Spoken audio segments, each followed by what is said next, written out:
Hi everybody, welcome back. This Excel sheet probably looks very familiar to you. This is an example of a reading cumulative unit test Excel sheet.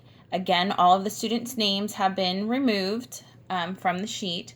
And we're using this sheet today to show each of you how to enter a student into your data sheet that is new when you have a formula built into your data sheet. So in some way, I have built a formula into the sheet, and we want to make sure that that formula doesn't change when you add your new student.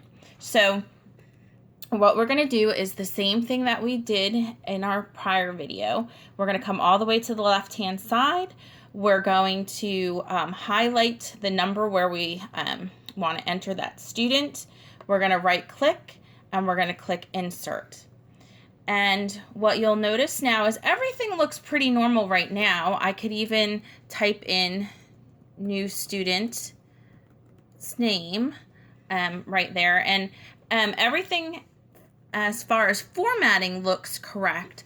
However, if I scroll all the way over to the right-hand side, you will notice that there will be a problem. Right here, where it should be adding how many problems the student answered correctly, and the percentage that they scored should be automatically filled in right here. But right now, there is not a formula entered for these two cells. We have to drag the formula to these cells.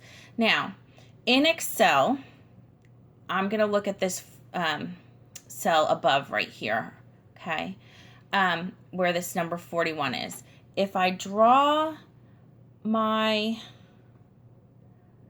screen up a little bit right here, okay, let me start again. Right here, where I have highlighted, you see number 41. But up here in the formula bar, right here, because this is the formula that's sort of working behind the scenes of this number right here. So this formula that's in the formula bar is what produced this number right here. If I go to the open cell that we just added, you'll notice in the formula bar there is nothing there, which is why it's not calculating anything. It's not calculating anything because we haven't told it what formula to put there. So in order to add that formula in, what we're going to do is we're going to go to the cell above where the 41 is. We're going to go to the very bottom right-hand corner of the cell, and you'll notice that my cursor went from a large white plus sign that it looks like right now, and when I go to the very, very corner, you'll notice it turns into a small black plus sign. I'm going to left click and pull down to the next cell. And then you'll notice I no longer have a blank cell. Now I have a 0 there. And if you look, I'm going to highlight just that cell. Now if we look back up in the formula bar here, you'll notice that that formula has been copied from the cell above. And now if I were to add in ones for the student answering those questions correctly, oops, sorry, I added a 2. 1, 1. Now you'll notice that it's adding all of the ones. Okay, so great. Now we know that the Excel program is adding the number of questions our student got correct. But now I want to know what grade that student's going to receive. Now, of course, I've only notated that this student has 3 questions correct out of all of the possible points. But so the score will be low, but let's see what that would calculate to. We're going to, again, go to the cell above the blank cell. We're going to change our plus sign from a white plus sign to a black plus sign by going to the very bottom right-hand corner of the cell, and we're going to left click and drag down. And you'll notice it tells us that that student would receive a 5% on their test had they only gotten 3 questions correct. Okay, the next item I want to look at here, we're going to go back to the very first column where we added the new student in. Okay, so here's Mr. New Student under number 13. And I'm going to scroll down the sheet right here. And right now, I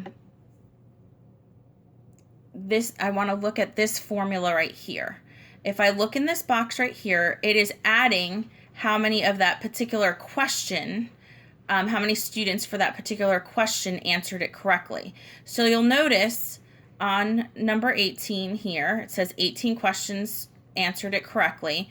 And if I look up at the formula box, it is calculating the sum of cells B6 through B25. So here's B6 and here's B25, and it's adding everything down.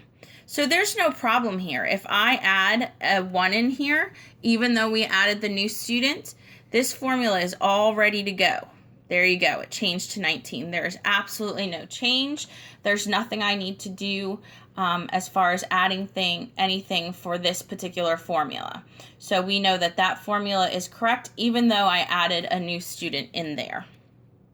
Okay, so everything is working out just fine with this one, with this particular formula here. But it's good to go back and check and make sure that when you add that new student, is there any change? Now, one thing that definitely does need to be taken into consideration right here is it says total number of students that took the test. Well, I'm saying that there's 19 students. If you add a new student, you must change this number.